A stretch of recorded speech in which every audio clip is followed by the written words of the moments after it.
अस्सलाम वालेकुम, नमस्कार, आदाब। स्वागत है दोस्तों आप सबों का आपके अपने यूट्यूब चैनल ARM धमाल न्यूज़ में। दोस्तों ऑल इंडिया मजलिस इत्तेहादुल मुस्लिमीन के बिहार प्रदेश अध्यक्ष जनाब अख्तर इमाम साहब ने बिहार में होने वाले 4 विधानसभा सीटों पर उपचुनाव को लेकर ARM पार्टी ने बड़ा ऐलान किया है। दोस्तों आपको बताता चलूं, 4 विधानसभा सीटों में जो उपचुनाव होने वाले हैं बिहार की सियासी गलियारों में, उनमें से 2 सीटों पर ARM पार्टी के बिहार प्रदेश अध्यक्ष जनाब अख्तर इमाम साहब ने असदुद्दीन ओवैसी साहब के साथ मिल करके एक बड़ी रणनीति तैयार करते हुए 2 सीटों पर चुनाव लड़ने को लेकर ऐलान कर दिया है, जिनके बाद बिहार की सियासी गलियारों में हलचल मचना शुरू हो गया है। दोस्तों आपको बताता चलूं, वो विधानसभा सीटें कौन सी है, आपको कहीं की उनकी जानकारी देंगे। उनसे पहले दोस्तों आप सबसे गुजारिश है, अगर आप चैनल पर नए हैं तो चैनल को सब्सक्राइब कर दें और साथ ही वीडियो को दबा करके शेयर ज़रूर करें, ताकि आने वाले विधानसभा उपचुनाव में बिहार में ARM पार्टी को काफ़ी ज़्यादा वोट मिले। और इन दोनों सीटों पर जो ऐलान किए हैं ARM पार्टी के प्रमुख जनाब असदुद्दीन ओवैसी साहब ने चुनाव लड़ने का, इन दोनों सीटों पर ARM पार्टी का जलवा अफरोज हो, ARM पार्टी की जीत हासिल हो। तो दोस्तों आप वीडियो को शेयर ज़रूर करें। तो दोस्तों आइए बात करते हैं, आखिरकार वो विधानसभा सीटें कौन कौन सी है जहां पर ARM पार्टी ने बिहार विधानसभा उपचुनाव को लेकर चुनाव लड़ने का ऐलान किया है। दोस्तों सबसे पहला बात करें तो सबसे पहला इमामगंज विधानसभा सीट है जहां पर उपचुनाव होने हैं। यहां से असदुद्दीन ओवैसी साहब ने अपना उम्मीदवार एक हिंदू नेता को बनाया है, जिन्हें ARM पार्टी का टिकट दिया है, और ये कद्दावर हिंदू नेता के रूप में माने जाते हैं। गरीबों, दलितों, मुस्लिमों का, आदिवासियों का मसीहा माने जाते हैं। उनको असदुद्दीन ओवैसी साहब ने बिहार में होने वाले विधानसभा उपचुनाव को लेकर 4 में से 1 सीट पर अपना उम्मीदवार बनाया है। वो विधानसभा सीट है इमामगंज विधानसभा सीट है, जहां से कंचन पासवान साहब को असदुद्दीन ओवैसी साहब ने अपना उम्मीदवार बनाया है। दोस्तों आपको बताता चलूं, कंचन पासवान साहब गरीबों, दलितों का मसीहा माने जाते हैं और इमामगंज विधानसभा सीट में इनकी तू बोलती है। और वहीं पे दोस्तों दूसरा बात करें तो दूसरा सीट है बेलागंज विधानसभा सीट है, जहाँ से असदुद्दीन ओवैसी साहब ने मोहम्मद हाजी जामीन साहब को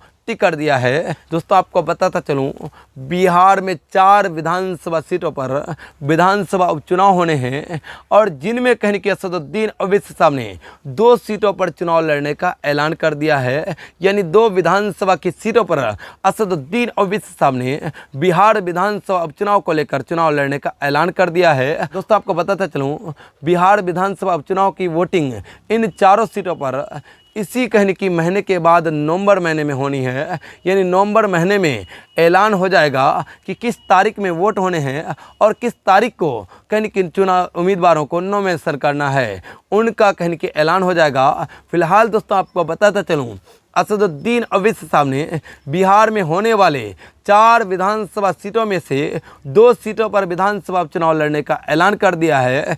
पहला इमामगंज विधानसभा सीट और दूसरा बेलागंज विधानसभा सीट है। इन दोनों विधानसभा सीटों पर असदुद्दीन ओवैसी साहब ने चुनाव लड़ने को लेकर अपनी एक नई योजना, अपनी एक नई रणनीति तैयार कर दिया है। दोस्तों पहला इमामगंज विधानसभा सीट से कंचन पासवान साहब को असदुद्दीन ओवैसी साहब ने टिकट दिया है, तो वहीं पे बेलागंज विधानसभा सीट से मोहम्मद हाजी जामीन अली हसन साहब को ARM पार्टी का टिकट दिया है। दोस्तों इन दोनों नेताओं की बात करें तो ये दोनों नेता अपने आप में कहने की काफ़ी ज़्यादा पकड़ रखते हैं। इनका कहने की काफ़ी ज़्यादा बोल वाला इनके विधानसभा क्षेत्रों में माना जाता है। ख़ास तौर से ARM पार्टी के पकड़ की बात करें तो ARM पार्टी की पकड़ इन दोनों विधानसभा सीट पर काफ़ी ज़्यादा माने जाते हैं, और इसी वजह से कहने की असदुद्दीन ओवैसी साहब ने यहाँ से अपने प्रत्याशियों को विधानसभा चुनाव को लेकर बिहार में खड़े किए हैं। और दोस्तों आपको बताता चलूँ, ज़्यादातर सर्वेयर का मानना है कि ARM पार्टी इन दोनों सीटों पर चुनाव बताता चलूँ, इन दोनों विधानसभा सीटों पर इमामगंज और कहने के बेलागंज विधानसभा सीट पर ARM पार्टी की पकड़ काफ़ी ज़्यादा हैं, और उनसे ज़्यादा ये दोनों नेता अपने अपने विधानसभा क्षेत्रों में काफ़ी ज़्यादा अपने कहने की दबदबा बनाए रखे हैं और इसी वजह से असदुद्दीन ओवैसी साहब ने इनके कार्यों से अवगत होकर, इनकी पहचान से रूबरू होकर असदुद्दीन ओवैसी साहब ने बिहार विधानसभा उपचुनाव को लेकर इनको अपना प्रत्याशी घोषित किया है, जिनके बाद बिहार के सियासी गलियारों में आरजेडी, कांग्रेस, जेडीयू, एलजेपी इन सभी पार्टियों के खेमे में हलचल मचना शुरू हो गया है। और साथ ही दोस्तों आपको बताता चलूँ, सर्वेयर का अगर माने तो एआईएमआईएम पार्टी की इन दोनों विधानसभा सीटों पर अभी 50% चांसेस नज़र आ रहे हैं कि एआईएमआईएम पार्टी बड़ी जीत हासिल करेंगे।